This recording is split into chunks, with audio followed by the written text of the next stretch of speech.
दूज के पावन अवसर पर श्री केदारनाथ धाम के कपाट शीतकाल के लिए बंद हो गए हैं। विधि विधान के साथ कपाट बंद किए गए। भक्तिमय धुनों के साथ बाबा की पंचमुखी विग्रह मूर्ति श्री ओमकारेश्वर मंदिर उखीमठ के लिए प्रस्थान कर चुकी है।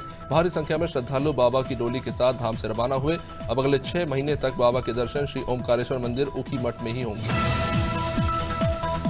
छत्तीसगढ़ में कांग्रेस की महिलाओं के लिए की गई सभी घोषणाओं को और विभिन्न तरीके की योजनाओं को लेकर पूरे प्रदेश भर में प्रेस वार्ता की, जिसमें 36 महिला नेत्री कांग्रेस पार्टी की ओर से विभिन्न जिलों में जाकर प्रेस कॉन्फ्रेंस करती नजर आई। साथ ही कांग्रेस पार्टी की महिलाओं की जो योजनाओं को लेकर है उसे लोगों को जागरूक करते हुए नजर आए।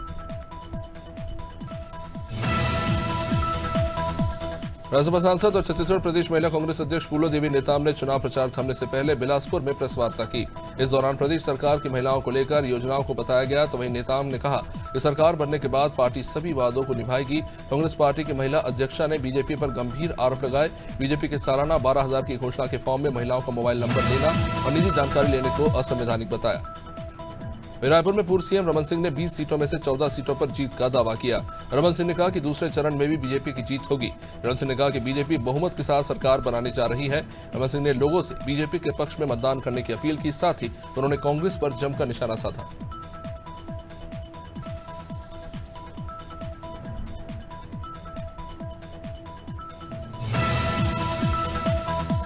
धर्मजयगढ़ में स्थानीय पुलिस टीम ने फ्लैग मार्च निकालकर लोगों से मतदान करने की अपील की। शांतिपूर्ण और निष्पक्ष मतदान कराने के लिए प्रशासन लगातार तैयारियों में जुटा है। लोग भयमुक्त होकर निष्पक्ष रूप से मतदान कर सके, इसके लिए कानून व्यवस्था मजबूत करने सहित लोगों में विश्वास पैदा करने के लिए फ्लैग मार्च निकाला गया, ताकि 17 तारीख को होने वाले मतदान को लेकर स्थानीय पुलिस सहित बीएसएफ के जवान एकदम सक्रिय रह सके और सही तरीके से चुनाव हो सके। एक तरफ योगी सरकार सड़कों को गड्ढा मुक्त करने की बात कर रही है, तो वही नई सड़कों पर 6 महीने में न सिर्फ गड्ढे हो रहे हैं बल्कि सड़क ही उखड़ती जा रही है। ये मामला है नगर पंचायत के बाकी क्षेत्र के अंतर्गत आने वाले कारागर का, जहां उसके सामने लगभग 500 मीटर की सड़क का निर्माण अभी 6 महीने पहले ही पूरा हुआ, लेकिन कम यातायात के बावजूद भी ये सड़क 6 महीने के भीतर ही उखड़ने लगी। पूर्व केंद्रीय मंत्री पूर्व सांसद कांग्रेस के वरिष्ठ नेता सुरेश पचौरी बैरसिया पहुंचे। विधानसभा में कांग्रेस के जिला ग्रामीण कार्यवाहक अध्यक्ष नरेंद्र शर्मा के घर वो गए, जहां सभी कांग्रेस के कार्यकर्ताओं से उन्होंने मुलाकात की। कांग्रेस प्रत्याशी जयश्री हरिकारन के पक्ष में मतदान करने के लिए उन्होंने समर्थन मांगा। कांग्रेस के कार्यकर्ताओं ने बड़ी संख्या में सुरेश पचौरी का स्वागत किया और मिठाइयां खिलाकर कांग्रेस सरकार को बधाई। थाना चांदपुर क्षेत्र के ग्राम घनसुरपुर में बीती रात लगभग 9 बजे 3 नकाबपोश बदमाशों ने घर में घुसकर गोलियां चलाई। गनीमत रही कि गोली किसी को नहीं लगी, लेकिन गोली दरवाजे को चीरते हुए कमरे में रखे गेहूं से भरी एक टीन की टंकी को भी पार कर गई, जिससे ग्रामीणों में अफरा तफरी मची। इससे पीड़ित ने डायल 112 को कॉल किया, लेकिन कई बार संपर्क करने पर भी कुछ रिस्पॉन्स नहीं मिला। बिजनौर के धामपुर में ग्राम जेतरा निवासी राम कुमार सिंह की शादी उत्तराखंड के जसपुर निवासी शिवानी से हुई थी, जिसकी बीती रात संदिग्ध परिस्थितियों में मौत हो गई। भाई दूज के त्योहार के दिन राजकुमार के परिवार की खुशियां पल भर में मातम में तब्दील हो गई। पुलिस ने मौके पर जांच पड़ताल शुरू की है। मृतका शिवानी का 2.5 महीने का एक बच्चा है। मौत का कारण स्पष्ट नहीं है। गया में बिहार के गया में इमामगंज थाना क्षेत्र से धनतेरस के एक दिन पहले फाइनेंस कंपनी के कर्मचारी से 3.37 लाख रुपए कैश लूट की घटना के मामले में एक नाबालिग समेत 5 लोगों को गिरफ्तार किया गया। गिरफ्तार आरोपियों के पास से एक देशी राइफल बरामद की गई और लूट की राशि में से 67,500 रुपए बरामद किए गए। एसएसपी आशीष भारती ने प्रेस वार्ता कर इसका खुलासा किया।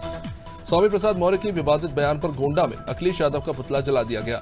बुधवार को लाल बहादुर शास्त्री महाविद्यालय के चौराहे पर छात्र पंचायत के कार्यकर्ताओं ने समाजवादी पार्टी के राष्ट्रीय अध्यक्ष अखिलेश यादव और स्वामी प्रसाद मौर्य का पुतला फूका। इस अवसर पर छात्र पंचायत के संयोजक शिवम पांडे का कहना है कि विवादित बयानों के बाद भी स्वामी प्रसाद पर सपा कार्रवाई नहीं कर रही।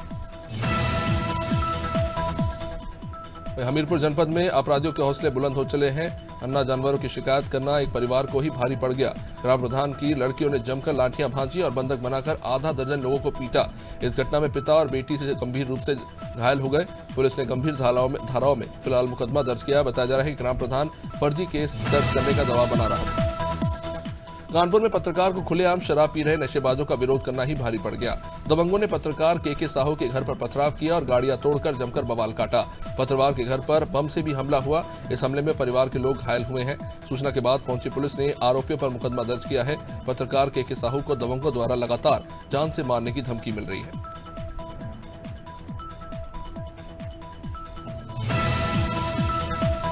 बहराइच विराट कोहली के रन पर होटल व्यवसायी ने ऑफर चलाया, जिसे सुनते ही लखनवी रसोई पर बिरयानी खाने वालों की भीड़ उमड़ पड़ी। विराट कोहली की शतक लगाते ही बिरयानी के लिए भीड़ बेकाबू हो गई। होटल के सामने फ्री बिरयानी खाने के लिए लोगों में गुत्थम गुत्था होने लगा। होटल पर बढ़ती भीड़ को देखते हुए होटल संचालक को ही होटल बंद करना पड़ा।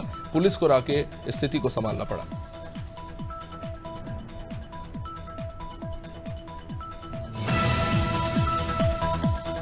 कनाडा के पतवंत सिंह पन्नू के बयान पर कानपुर के सिख समाज ने गुस्सा जाहिर किया। गुरजिंदर सिंह के नेतृत्व में कानपुर के सिख समाज ने कनाडा के खलिस्तान समर्थक पतवंत सिंह पन्नू के भारत विरोधी एयर इंडिया पर दिए गए बयान पर आक्रोश जताया और पन्नू के पुतले को फांसी पर चढ़ाया। पन्नू और जस्टिन ट्रूडो के खिलाफ मुर्दाबाद के नारे लगाए। मथुरा में भैया दूज पर तिलक करने पहुंची बहनों को जेल में बंद अपने भाइयों से मिलने में किसी प्रकार की कोई दिक्कत का सामना नहीं करना पड़ा। भाइयों से मुलाकात कर उनके माथे पर तिलक लगाकर उनके दीर्घायु की कामना की। जेल से बाहर आने की भी कामना हुई। भैया दूज के मौके पर जिला कारागार में महिलाओं की भीड़ देखने को मिली।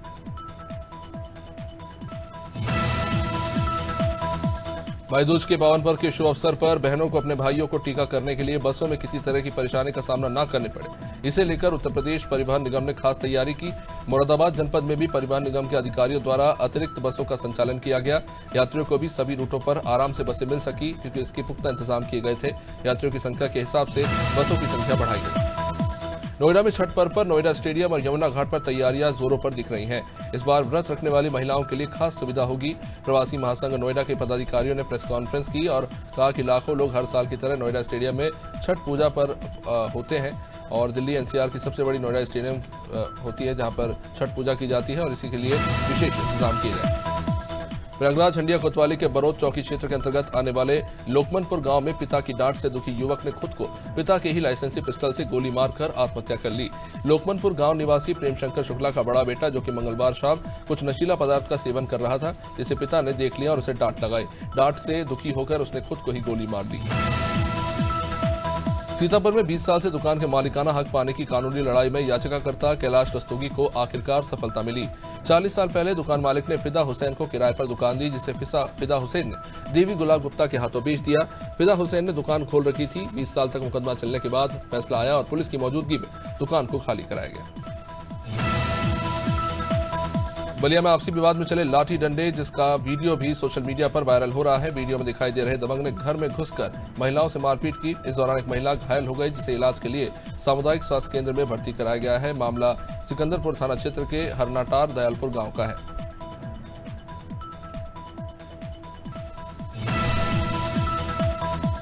चंदला विधानसभा में उत्तर प्रदेश के पूर्व मुख्यमंत्री अखिलेश यादव ने गोरीहार, सरवई, बारीगढ़ में रोड शो किया। रोड शो के दौरान अखिलेश यादव ने कांग्रेस और भाजपा पर जमकर निशाना साधा। रैली के दौरान महंगाई, बेरोजगारी, बिजली, नहरें, आवारा मवेशी ऐसे मुख्य मुद्दे रहे।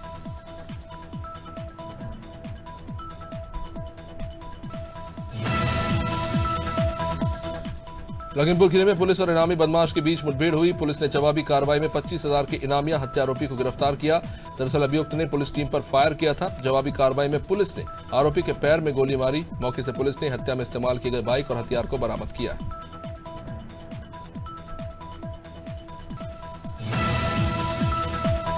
हमीरपुर में पुलिस की कार्रवाई से नाखुश लोगों ने सड़क पर जमकर हंगामा किया और पुलिस पर कार्रवाई नहीं करने का भी आरोप लगा दिया।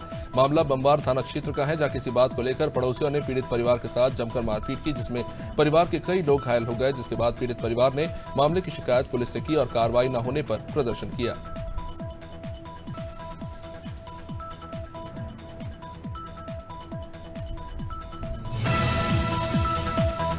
ग्रेटर नोएडा में 2 पक्षों में 30 राउंड फायरिंग हुई, जिसमें दर्जन भर लोग घायल हो गए। ताबड़तोड़ फायरिंग में एक बच्चे की मौत हो गई। जानकारी के मुताबिक मामूली विवाद में 2 पक्षों में ताबड़तोड़ गोलियां चली। पुलिस ने मौके से 5 लोगों को गिरफ्तार किया। पूरा मामला जेवर महाबालीपुर गांव का है।